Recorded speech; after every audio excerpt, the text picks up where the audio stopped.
Hello दोस्तों, कैसे हैं आप सब। मैं कपिल शर्मा आपके अपने चैनल स्टडी विद कपिल में आपका स्वागत करता हूं। दोस्तों, सीटेट जुलाई 2023 को मद्देनज़र रखते हुए आज मैं आपके लिए साइकोलॉजी का पहला प्रैक्टिस सेट लेकर आया हूं। दोस्तों देखिए, साइकोलॉजी बहुत ही सीटेट में बहुत ही महत्वपूर्ण, जिसे कहते हैं ना, महत्वपूर्ण रोल निभाती है दोस्तों। इसलिए पहला सेट मैं आपके लिए प्रैक्टिस सेट साइकोलॉजी का ही लेकर आया हूँ। इस प्रैक्टिस सेट में दोस्तों आपके पूरे 10 क्वेश्चन होंगे जो पिछले वर्षों में सीटेट में पूछे गए हैं। उनमें 10 क्वेश्चन, महत्वपूर्ण 10 क्वेश्चन मैंने लिए हैं दोस्तों। आइए देखते हैं आपके 10 में से कितने सही जाते हैं दोस्तों। देखते हैं क्वेश्चन नंबर 1। क्वेश्चन नंबर 1 पहला कहता है दोस्तों, जीन पियाजे। देखिए दोस्तों, पहला ही क्वेश्चन जीन पियाजे से है और आपको अच्छे से पता है कि साइकोलॉजी में अगर जीन पियाजे से कम 2 या 3 क्वेश्चन तो आपके आने ही आने हैं। इसलिए दोस्तों अच्छे से पढ़ेंगे और अपनी तैयारी को और बेहतर बनाएंगे दोस्तों। आइए देखते हैं क्वेश्चन नंबर पहला कि जीन पियाजे के संज्ञानात्मक विकास के सिद्धांत में पूर्व संक्रियात्मक अवस्था में विकास का मुख्य गुण क्या होता है। पूर्व संक्रियात्मक अवस्था, पूर्व संक्रियात्मक अवस्था की बात करा दोस्तों, कितने वर्ष से 2 से 7 वर्ष के बीच की होती है दोस्तों पूर्व संक्रियात्मक जो अवस्था होती है। इसे देखिए अब आप, ऑप्शन ए है अमूर्त सोच का विकास, ऑप्शन बी है परिकल्पित निगमनात्मक सोच, बी है विचार या सोच में केंद्रीकरण, और डी है संरक्षण और पदार्थों को क्रमबद्ध करने की क्षमता। अब देखिए दोस्तों, आपको साइकोलॉजी में ये याद रखना है दोस्तों कि हम छोटे बच्चों की बात करते हैं कि छोटे बच्चे की तरह सोचना होता है हमें, उसी प्रकार से हमें जवाब देना है दोस्तों। कि पूर्व संक्रियात्मक की बात कर रहा हूँ, 2 से 7 वर्ष के बीच का बच्चा होता है दोस्तों, तो क्या इसमें अमूर्त सोच का विकास होगा? नहीं होगा, ऑप्शन ये तो गलत हो जाएगा। परिकल्पित निगमनात्मक सोच भी नहीं होगी दोस्तों, निगमन करने की क्षमता भी नहीं होगी, सही गलत की पहचान कर लेगा। क्या वो आपको नई सोच बता सकता? नहीं बता सकता दोस्तों। विचार सोच में केंद्रीकरण, बिल्कुल सेंट्रलाइजेशन होता है दोस्तों, ये सही है। और डी है संरक्षण और पदार्थों को क्रमबद्ध करने की क्षमता। क्या क्रमबद्ध करने की क्षमता आ जाएगी? नहीं आ सकती दोस्तों, तो तीनों गलत होंगे। सही ऑप्शन क्या है हमारा? ऑप्शन सी बिल्कुल सही आंसर है, विचार या सोच में केंद्रीकरण। तो ऑप्शन सी बिल्कुल सही आंसर है दोस्तों। आप साइकोलॉजी में चारों ऑप्शन में से आप ऑप्शन को देखकर अच्छे से पढ़कर दोस्तों तब आंसर देना है कि हमें सही और गलत की पहचान होनी चाहिए कि क्या गलत है और क्या सही है।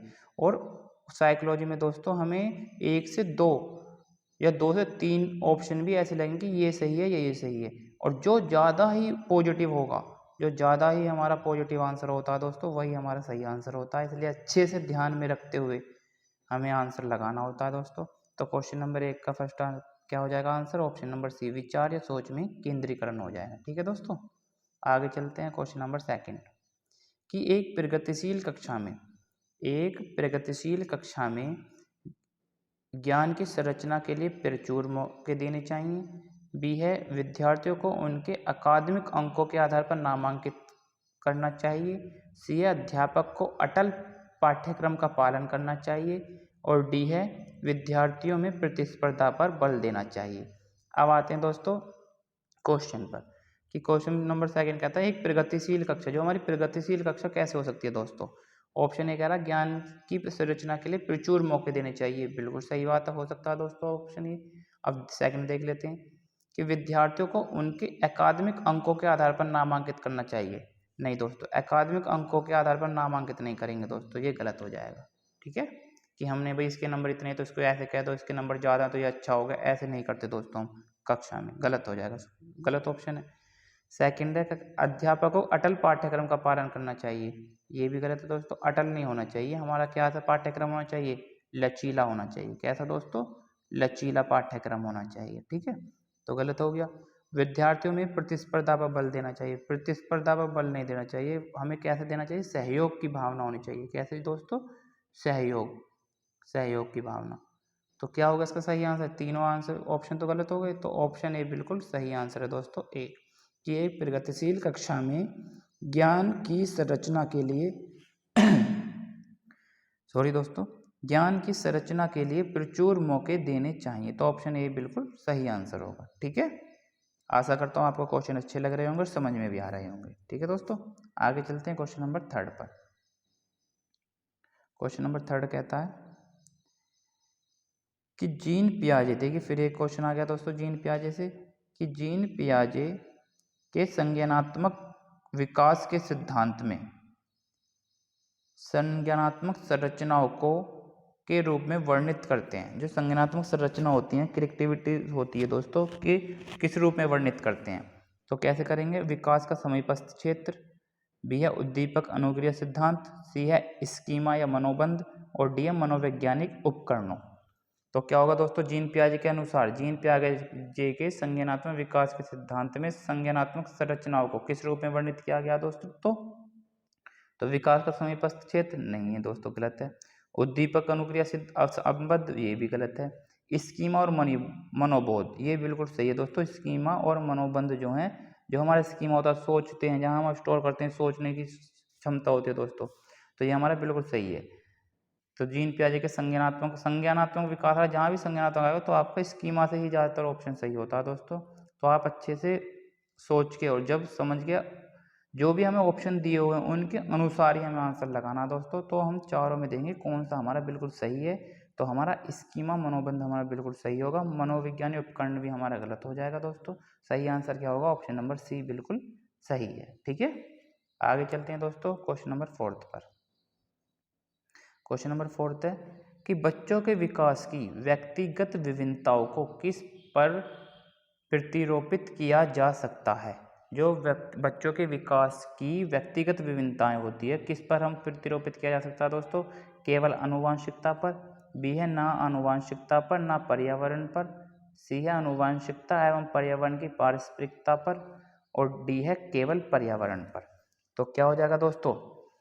आपने पढ़ा होगा डेवलपमेंट में, हमने पढ़ा है दोस्तों, व्यवहार जो होता है डेवलपमेंट जो होता है वो हेरिडिटी मल्टीप्लाई एनवायरमेंट होता है, H मल्टीप्लाई E, हमें ये याद रखना है। तो क्या हो जाएगा? जो विकास होता है हमारा तो एक तो वो आनुवांशिकता पर होता है और पर्यावरण, दोनों से होता है।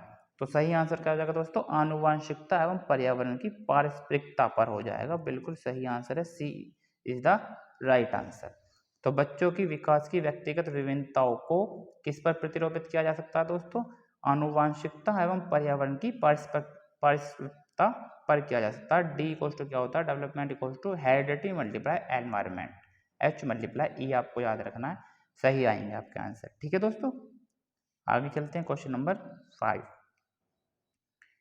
फिफ्थ देखते हैं दोस्तों, क्वेश्चन नंबर 5 है हमारा।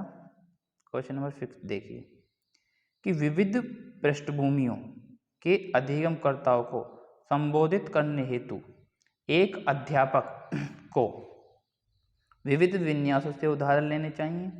ऐसे कथनों का इस्तेमाल करना चाहिए जो नकारात्मक रूढ़िबद्ध धारणाओं को मजबूत करे। सी है विविध संबंधी बातचीतों पर बातचीत टालनी चाहिए, और डी है सभी के लिए मानकीकृत आकलनों का इस्तेमाल करना चाहिए। तो सही आंसर क्या होगा दोस्तों? अगर हम बात करते हैं विविध पृष्ठभूमियों के अधिगमकर्ताओं को संबोधित करने हेतु एक अध्यापक को क्या करना चाहिए? तो पहला ऑप्शन देखते हैं दोस्तों, विविध विन्यासों से उदाहरण लेने चाहिए। बिल्कुल सही है, हो सकता है दोस्तों सही आंसर। सेकंड है ऐसे कथनों का इस्तेमाल करना चाहिए जो नकारात्मक रूढ़िबद्ध, नहीं दोस्तों, नकारात्मक रूढ़िबद्ध हमें धारणा को मजबूत नहीं करनी चाहिए कि लड़का मजबूत होता है, लड़की कमजोर होती हैं, या लड़के पढ़ाई में अच्छे होते हैं, लड़कियां नहीं होती। तो हमें ऐसी रूढ़िबद्ध धारणाओं को नहीं मजबूत करनी है, तो ये गलत हो जाएगा दोस्तों ऑप्शन। ठीक है, विविधता संबंधी बातचीतों पर बातचीत टालनी चाहिए, ये भी गलत, टालनी नहीं चाहिए दोस्तों बातचीत। और सभी के लिए मानकीकृत आकलनों का इस्तेमाल करना चाहिए, ये भी गलत है, हमें मानकीकृत आकलनों का इस्तेमाल नहीं करना है दोस्तों। ठीक है, तो सही आंसर क्या हो जाएगा? Option A is the right answer, विविध विन्यासों से उदाहरण लेने चाहिए, ए बिल्कुल सही आंसर है दोस्तों। ठीक है, तो क्या हो जाएगा सही आंसर? ऑप्शन ए बिल्कुल सही आंसर है। आगे चलते हैं दोस्तों क्वेश्चन नंबर 6 पर। क्वेश्चन नंबर 6 देखेंगे कि लॉरेंस कोलबर्ग के सिद्धांत के अनुसार, क्या दोस्तों? लॉरेंस कोलबर्ग के सिद्धांत के अनुसार किसी कार्य को इसलिए करना क्योंकि दूसरे इसे स्वीकृति देते हैं, नैतिक विकास के चरणों को दर्शाता है, नैतिक विकास के चरणों को दर्शाता है। सबसे पहले तो आपको ये याद रखना है कि नैतिक विकास का सिद्धांत किसने दिया था, तो लॉरेंस कोलबर्ग ने दिया था। किसने दिया था दोस्तों? लॉरेंस कोलबर्ग ने दिया था। ये आपको अच्छे से याद रखना है दोस्तों, ठीक है। अब ऑप्शन ए है अमूर्त संक्रियात्मकता, बी है प्रथापूर्व, सी है प्रथागत और डी है उत्तर प्रथागत। तो क्या हो जाएगा दोस्तों सही आंसर? अगर हम बात करते हैं लॉरेंस कोलबर्ग की और नैतिक विकास के सिद्धांतों चरणों की, तो पहला तो अमूर्त संक्रियात्मकता तो ये चर्नी ने दिया था दोस्तों, लॉरेंस कोलबर्ग ने, ठीक है। ये तो अपना आप ही गलत हो गया, क्योंकि हम अपने से पहचान सकते हैं दोस्तों, ठीक है। तो जो हमें ऑप्शन दिया उनका पहचान भी करना सीखे दोस्तों, क्योंकि आप जब देखेंगे ना कि सही, ये तो आप इन्हें तो आप वैसे ही हटा देंगे कि ये तो गलत है, ये तो है ही नहीं ऑप्शन, ठीक है। तो ये तो हो ही नहीं सकता। अब बी, सी और डी में से हमारा आंसर है, तो क्या होगा हमारा आंसर? एक बार फिर पढ़ते हैं दोस्तों क्वेश्चन को, कि लॉरेंस कोलबर्ग के सिद्धांत के अनुसार किसी कार्य को इसलिए करना क्योंकि दूसरे इसे स्वीकृति देते हैं नैतिक विकास के चरणों को दर्शाता है, तो प्रथापूर्व, प्रथागत या उत्तर प्रथागत। तो सही आंसर होगा प्रथागत, सी या ऑप्शन बिल्कुल सही है। क्या है दोस्तों? सी ऑप्शन बिल्कुल सही है। क्योंकि देखते हैं आप दोस्तों, कभी ऐसे कार्य होते हैं जो दूसरे के लिए सही होते हैं, वो हम उनसे करते हैं तो प्रथागत होती है दोस्तों, ठीक है। तो सही आंसर क्या हो जाएगा? जो दूसरे स्वीकृति देते हैं तो वो कौन से वो चरण में आती है दोस्तों? प्रथागत में आती है, ठीक है। अच्छे से ध्यान रखेंगे दोस्तों। आगे चलते हैं क्वेश्चन नंबर 7, कि बच्चों को सीखने में कठिनाई होती है जब, बच्चों को सीखने में कठिनाई होती है जब विषय वस्तु को बहुरूपों में प्रस्तुत किया गया हो, अधिगम सामाजिक संदर्भ में हो, सी है सूचना अलग अलग टुकड़ों में दी जाए, या डी है वो आंतरिक रूप से अभिप्रेरित हो। क्या हो दोस्तों? आंतरिक रूप से अभिप्रेरित हो। तो सही आंसर क्या होगा दोस्तों? देखते हैं, आइए। क्वेश्चन नंबर 7 है कि बच्चों को सीखने में कठिनाई होती है जब विषय वस्तु को बहुरूप में प्रस्तुत किया गया हो। बिल्कुल सही है, ये तो सही है, ये सही है दोस्तों, बिल्कुल। ये है कि बहुरूप में प्रस्तुत किया गया तो कठिनाई क्यों होगी? आसान होगा दोस्तों, क्योंकि बच्चों को आसानी से समझ में आ जाएगी बहुरूपों में। अधिगम सामाजिक संदर्भ में हो, तो ये भी सही बात है, इसमें भी बच्चों को आसानी होगी। सूचना अलग अलग टुकड़ों में प्रस्तुत की जाए, सूचना जो है अलग अलग टुकड़ों में प्रस्तुत की जाए, ये है दोस्तों सही आंसर। कि बच्चों को अगर हम सूचनाएं अलग अलग टुकड़ों में देंगे तो उनको कठिनाई होगी।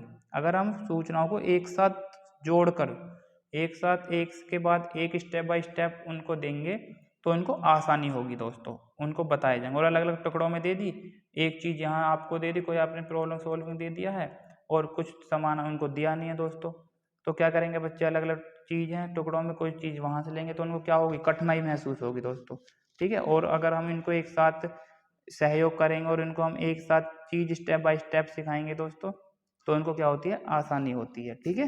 तो ऑप्शन सी बिल्कुल सही आंसर है, सूचना अलग अलग टुकड़ों में प्रस्तुत की जाए, ये हमारा सही आंसर होगा दोस्तों। इसमें क्या होगा? बच्चों को कठिनाई होगी, ठीक है। आगे चलते हैं क्वेश्चन नंबर 8। क्वेश्चन नंबर 8 देखते हैं दोस्तों। क्वेश्चन नंबर 8 क्या कहता है कि एक गतिविधि के दौरान छात्रों को संघर्ष करते देख एक अध्यापिका बच्चों को संकेत और इशारे जैसे क्या, कैसे, क्यों प्रदान करने का फैसला लेती है। लेव वाइगोत्स्की के सिद्धांत के अनुसार अध्यापिका की यह योजना। पहले तो आपको पता होना चाहिए दोस्तों, लेव वाइगोत्स्की किससे संबंधित है? व्यवहारवाद से संबंधित है, व्यवहार, ठीक है। तो आपको अच्छे से याद रखना है, ऐसे क्वेश्चन बहुत ही इंपॉर्टेंट होते हैं दोस्तों, बहुत ही पूछे जाते हैं, तो अच्छे से ध्यान रखेंगे। ये सारे प्रश्न आपके परीक्षा में आए हुए प्रश्न है दोस्तों, सीटेट में वहीं से लिए गए हैं, तो आप अच्छे से आंसर दीजिए, क्या आंसर हो सकता है दोस्तों। तो ऑप्शन ए है छात्रों में प्रत्याहार निकास प्रवृत्तियां पैदा करेगी, बी है अधिगम की प्रक्रिया में अर्थहीन होगी, सी है अधिगम के लिए पाठ या आधारभूत संरचना का काम करेगी, और डी है बच्चों को अधिगम के लिए अनुप्रेरित निष्प्रेरित करेगी।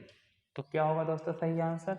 आइए देखते हैं, एक बार फिर पढ़ते हैं क्वेश्चन को, कि एक गतिविधि के दौरान छात्रों को संघर्ष करते देख एक अध्यापिका बच्चों को संकेत और इशारे जैसे क्या, कैसे, क्यों प्रदान करने का फैसला लेती है। लेव वाइगोत्स्की के सिद्धांत के अनुसार अध्यापिका की यह योजना छात्रों में प्रत्याहार निकास प्रवृत्तियां पैदा करेगी। नहीं दोस्तों, नहीं, गलत हो जाएगा, ये तो और आसान है, अच्छे से इसका करेगी दोस्तों। प्रत्याहार निकास प्रवृत्तियां क्यों पैदा करेगी? सी है अधिगम के लिए प्रक्रिया में अर्थहीन होगी, अर्थहीन क्यों होगी दोस्तों, ये तो बिल्कुल उनको अर्थ होगी दोस्तों, ये तो प्रक्रिया में और सहायता करेगी सीखने के लिए।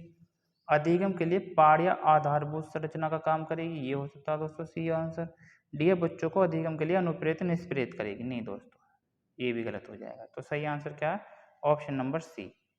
ठीक है, अधिगम के लिए पाढ़ या आधारभूत, पाढ़ आधारभूत का मतलब होता है दोस्तों जो उसका स्ट्रक्चर है, जो उसका ढांचा है, बिल्कुल मजबूती से अधिगम के लिए पाढ़ या आधारभूत संरचना का काम करेगी। अगर हम किसी से क्यों क्या पूछते हैं तो वो हमें आंसर देता है दोस्तों, हम उससे आंसर के लिए तो पूछते हैं तो वो आंसर देगा, तो वो और अच्छे से देखते हैं क्या करेगा दोस्तों, तो इसके लिए हम पूछते हैं तो वो तो उसके लिए सहयोग, हम उसका और क्या कर रहे हैं दोस्तों, फैसला कर रहे हैं कि हम उसके सहयोग कर रहे हैं कि वो अपनी संघर्ष में और आगे बढ़े और अपनी जो भी उसकी समस्या है उसको निदान करें उसकी समस्या का। ठीक है दोस्तों, तो क्या हो जाएगा सही आंसर, ऑप्शन सी बिल्कुल सही आंसर है, अधिगम के लिए पाढ़ आधारभूत संरचना का काम करेगी।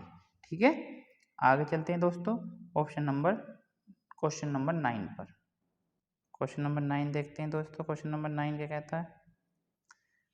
क्वेश्चन नंबर 9 है आपका कि अधिगम का संरचनात्मक विचार यह सुझाव देता है कि ज्ञान की संरचना में, अधिगम का जो संरचनात्मक विचार है यह सुझाव देता है कि ज्ञान की संरचना में बच्चे पूर्ण रूप से वयस्क पर निर्भर रहते हैं, बच्चे सक्रिय भूमिका निभाते हैं, बच्चे पूर्ण रूप से पाठ्य पुस्तक पर निर्भर रहते हैं या बच्चे की कोई भूमिका नहीं होती।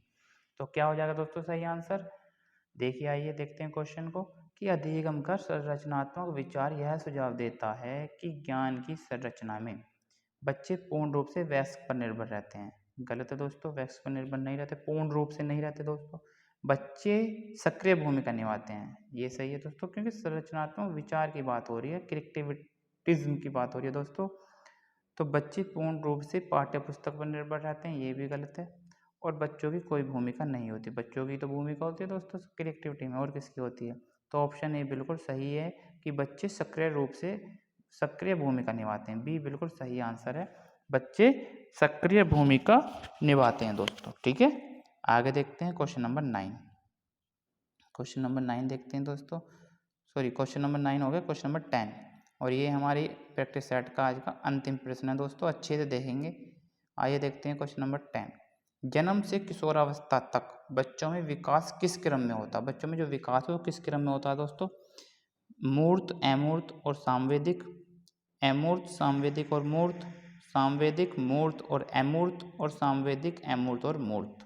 तो किस में हो जाएगा दोस्तों सही आंसर क्या होगा, जन्म से किशोरावस्था की बात कर रहा है, मतलब 0 से 18 साल तक, 18 साल तक होता है दोस्तों किशोरावस्था, 0 से 18 साल तक की बात कर रहा है, तो बच्चों का विकास किस क्रम में होता है, तो सबसे पहले आप देखेंगे दोस्तों कि क्या हो जाएगा, सी आंसर हमारा बिल्कुल सही आंसर है, सी ऑप्शन। सबसे पहले हो जाएगा दोस्तों सांवेदिक, सेंसरी, जो हमारा सांवेदिक होता है दोस्तों, बच्चा पहले कैसे देखता है, पहले छू कर, देख कर, स्पर्श करके ही तो हमें पहचान करता है दोस्तों। ठीक है, सांवेदिक होगा, फिर मूर्त होगा, और फिर बाद में अमूर्त चिंतन करता है, जो आपका ज़्यादातर किशोरावस्था में सबसे ज़्यादा हमारे अमूर्त चिंतन होता है, काल्पनिक बातें सोचता है, मन में कुछ भी अपने पे पुलाव बनाते रहते हैं दोस्तों, क्या कि ऐसा हो जाए तो क्या होगा, ऐसे होगा तो क्या होगा, तो अमूर्त चिंतन के अंदर आता है। ठीक है, ठीक है बच्चों, तो क्या होगा सही आंसर इसका दोस्तों, 0 जन्म से किशोरावस्था के बच्चों में विकास जो है किस क्रम में होता है, पहले सांवेदिक होगा, फिर मूर्त होगा, फिर अमूर्त होगा।